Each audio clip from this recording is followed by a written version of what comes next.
Welcome to the Psych Gym. I'm your trainer, Vanessa Perry, a former mental health therapist turned intuitive counselor. Much like a physical gym, in this space we'll aim to target specific psychological muscles and train them to be stronger. I'm so glad you are joining this gym.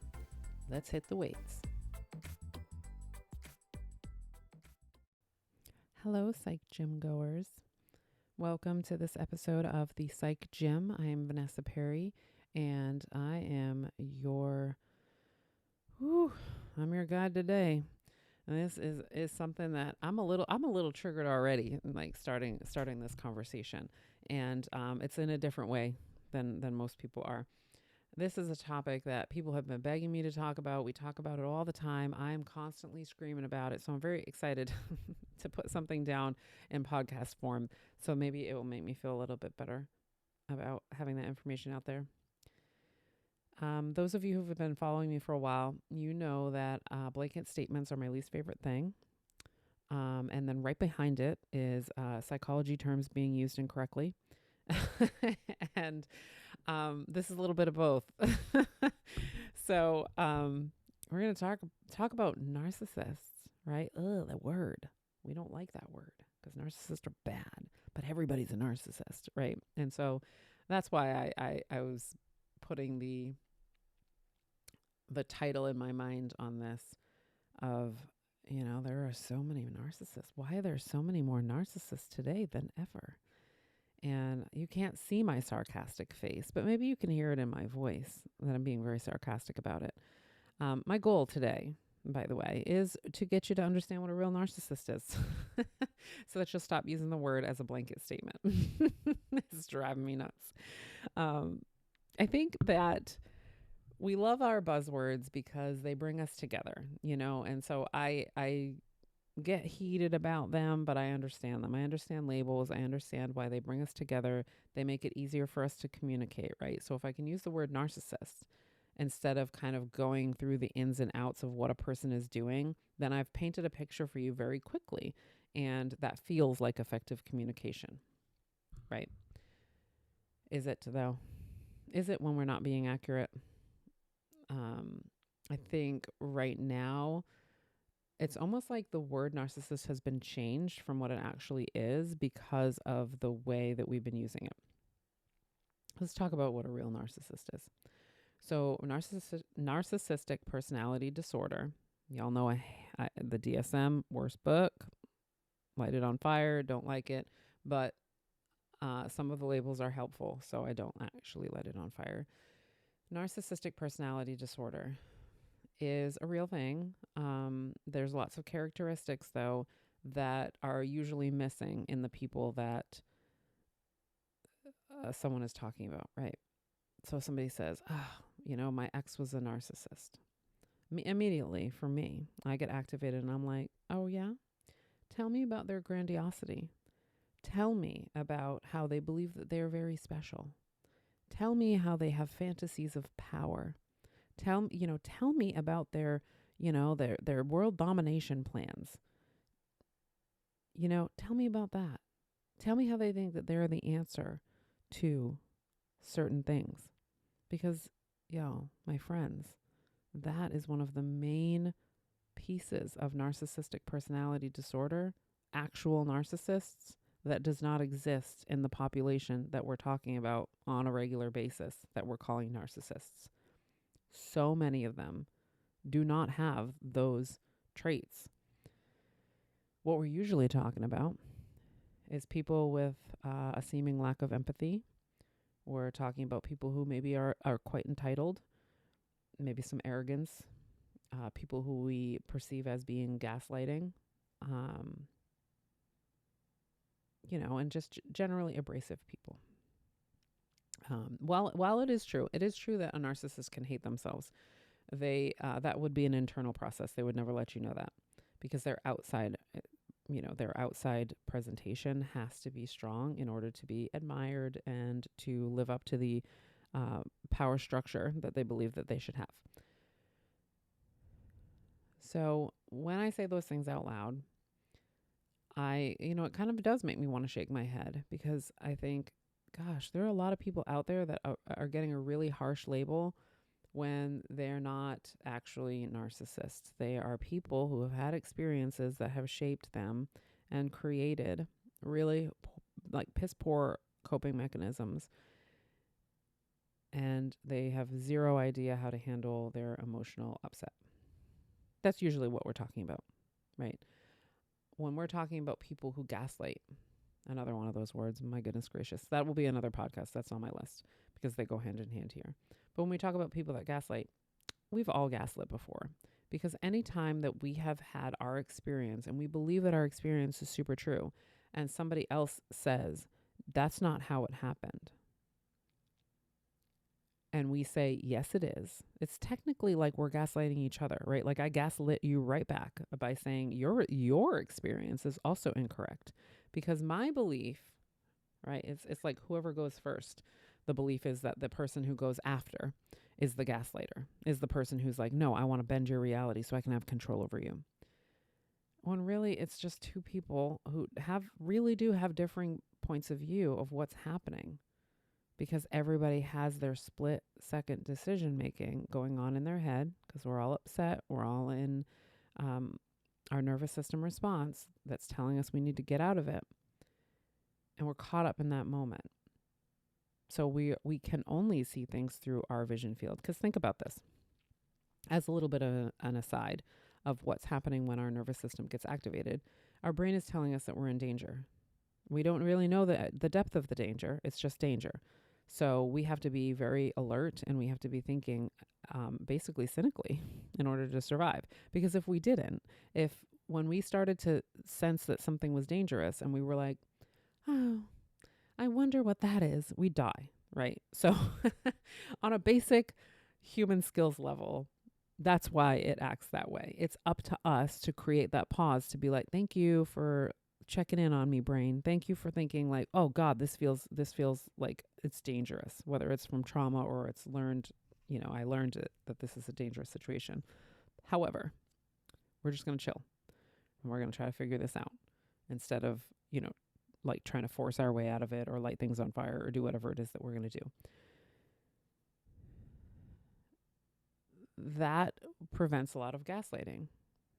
Being able to hit the pause, being able to not tell people how it is, but tell people how it is for you. And if you're very self-aware, you can even be able to communicate why it is that way for you. Oh my gosh, I can teach you about me. What? That would be fantastic if we could do that more often. It takes a lot, right? It takes a lot of this work that I do with people. So when you think about it this way, we're already taking apart that whole gaslighting narcissist bit and saying, there are very many of them that are literally just in that fight or flight, and they're in fight and they're just screaming to be heard the same way that we are.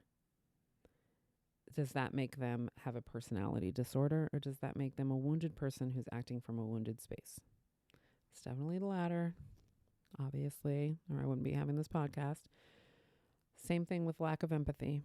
There are people in this world that do have deep empathy, and it actually comes out this way because they're so super sensitive. They have no idea that they are that sensitive. They don't know that they're picking up on other people's energies, and so they act crazy because it's too much. So they'll start to feel other people's upset, and they'll start to freak out and act crazy, right? Like and everybody lacks empathy when we're in danger, right? Again, if we have empathy for everything when we're in danger, we will die, right? So if a bear comes up and I'm like, oh my God, that poor bear, what happens if I kill it? It's going to kill me while I'm doing that contemplation. So you know what I mean? Like the brain's like, we got to do something. It's me or him. That happens with humans all the time, right? And so what we perceive as a lack of empathy can oftentimes be somebody just picking up intense energy, and they don't know how to handle it. They're picking up intense anger and they don't know how to handle it, or intense sadness or anxiety, and they don't know how to handle it. And so it comes out spastically, right? And with anger. And it looks like a lack of empathy. It looks like they can't care about other people because all they can care about is themselves and how they feel right now. And they don't know how to get out of it. right? So sometimes that's what we're seeing too, is that we're seeing a lack of empathy because of their own trauma and they're upset and not having any coping skills. Not because they truly lack empathy as a human being, but because in certain moments, their brain is telling them that they cannot have empathy or else it's them on the chopping block, for lack of a better way of saying it. And I know y'all, when I say it out loud, you're like, this is crazy. Nobody's ever in this much danger.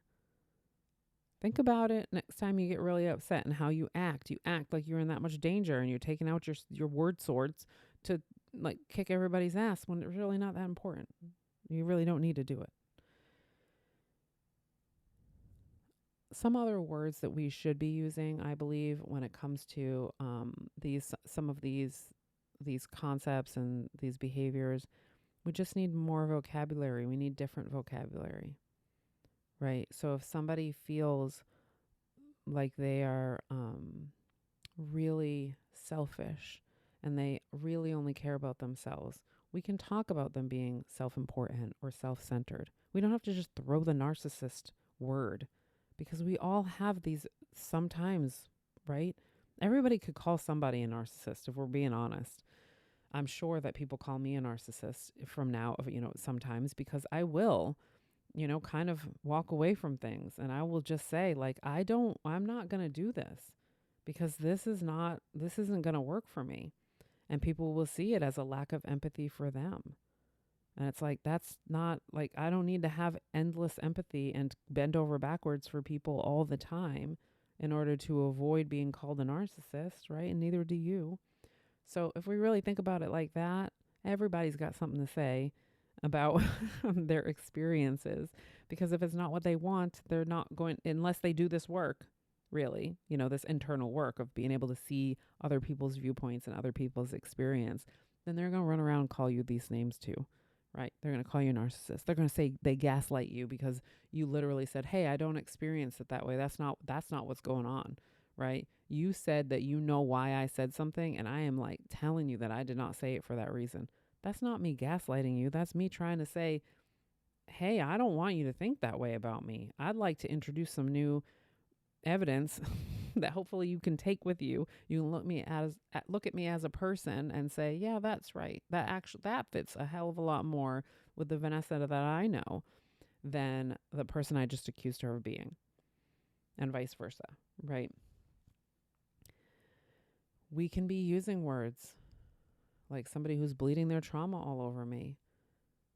Somebody who is trying to control me because they don't want me to leave because it's an abandonment wound. They are not a narcissist. They have a deep abandonment wound that gets triggered by everything. And so they're in this constant fight or flight because they're constantly afraid of losing me. So they're going to dig deep into their toolbox of all the ways to not lose me, right? Like that is different. That's not intention. So when we're talking about narcissists, I think a lot of times we are mistakenly using intention as the motivation. And many, many people on this earth, y'all, you're going to have to believe me on this. The bunches of people I've sat down with, many people don't have intention when they do things. It's that split second decision, right? And even when they take a little bit of time to do it, it's from a wounded space, right? I've been in situations before where, things seem settled and then somebody would come back at me and be like, yeah. And then they would try, it was like, you could see that they were trying to manipulate the situation so that they could continue to get what they wanted or needed from me. But I would see it as like, I mean, you don't have world domination plans. You just don't want to lose what I have to give you. That's what you're doing. You're being crafty because you are in a fear cycle. You are trying to preserve something that makes you feel safe or loved or wanted or whatever. I still don't have to do it, right? But it prevents me from getting wild too, right? Because I don't want to be wild. I don't like how it feels. That's part of the Libra in me. I like to be happy. I like to feel even keeled. And if I'm going to feel uneven, I want it to be like unevenly happy. I don't like to be upset. I don't like to feel like, people are trying to control me and all that. Like, I don't like to be in that space. It's so much nicer to not be in that space. So I try to teach these concepts to try to like bite size, plant some seeds with people to be able to do some different skills so that there's more conflict resolution than there is conflict, right? Like let's resolve shit before it even really becomes a conflict. That'd be awesome. But it takes a lot of work, and we're still working on it, and there's absolutely a difference in the support for the different kinds of people that we have in this on this earth, whether it's cultural or by gender, and any number of personal identification labels, right? Like there's all kinds of different ways that people are affected and or marginalized or otherwise hurt. So it's not, none of this is easy. None of this is easy. But hopefully that helps you understand a little bit about why there's so many narcissists. It's because we're misusing the word. That's why. It's not because we just grew a bunch of narcissists like from a farm. It's because we're not using the word correctly. We're not really understanding what's going on. So I hope that helps. Thank you for letting me be your guide today. Love y'all. Thanks for listening. To learn more about what I do and how to work with me, head to thepsychgym.com to check it out. Keep lifting, y'all. It's worth it.